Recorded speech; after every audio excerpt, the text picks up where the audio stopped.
Good morning. I'm doing something special today, something that I only do in this time of year in the spring, and that is I'm selecting breeder queens, and I'm also isolating those queens onto specific frames so that I can graft in on Friday, so 4 days from now. So I'm going to show you what it is I'm doing. So I've selected about 30 queens that qualify for potential breeders. The first step to determine qualification was that they had to be big enough to split before the almond pollination, and this was one of those colonies. So another prerequisite was that there's no visible diseases or virus loads. And looking at these bees, looking at ones that just freshly hatched like this one, I don't see any sign of viruses, any sign of deformed wings or anything negative going on. Another thing I use to judge queen quality is brood pattern. You can see from this frame here, she's got a really nice pattern. She's doing well. So this is a colony that that was thriving through winter. And that's what I want. I want survivors. So I'm gonna graft from this queen. What I do to make my job a lot easier is I use these queen isolation frames that I bought from Better Bee. I used these last year and they were very helpful. So what I do is I take a clean frame like this. The wax is not too fresh. If the wax is white, like it's only a year old, it's the edges tend to collapse. The wax is not very strong, and it's very difficult to graft. So what I do is I put that frame in the isolation cage, and then I take my queen. There she is, handling her very gently.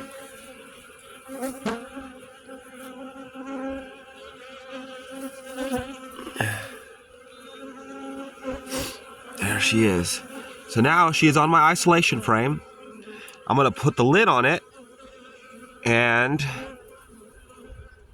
then I will put her back into her hive where she can lay eggs. And what this does is it allows me to know when the eggs were laid. So when I pull this frame out in 4 days, it's going to be covered with the perfect size larva for grafting. There she is. So the only negative about this frame, if it's in good condition and not bent, the only place that I've had them get out is right here on the edges. So what I do is I put some wax there just to keep her from getting out. Just scrape some clean fresh wax off the lid, and I do that on either side. Then when I put the lid on, she can't get out through those edges.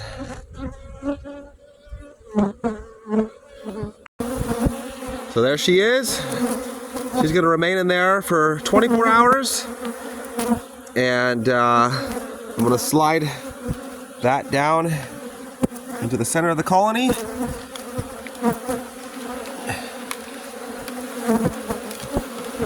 And she's going to stay busy laying eggs for me. 4 days from now, I'll be able to use that frame to graft off of. This is the next queen that I'm going to use as a breeder. She was a strong winter survivor.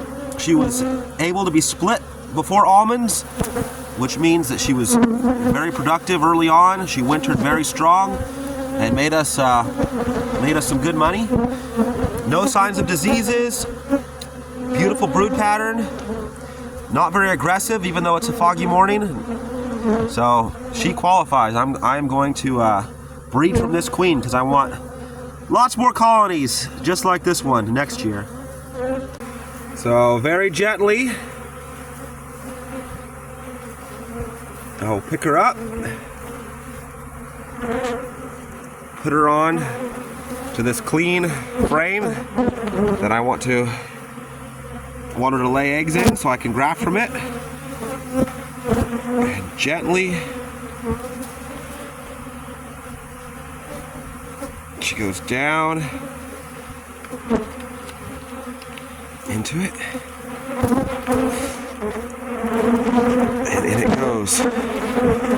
24 hours, I'll have a beautiful I will have a beautiful frame of eggs, and 4 days from now those eggs will hatch into larvae and I will be grafting from them.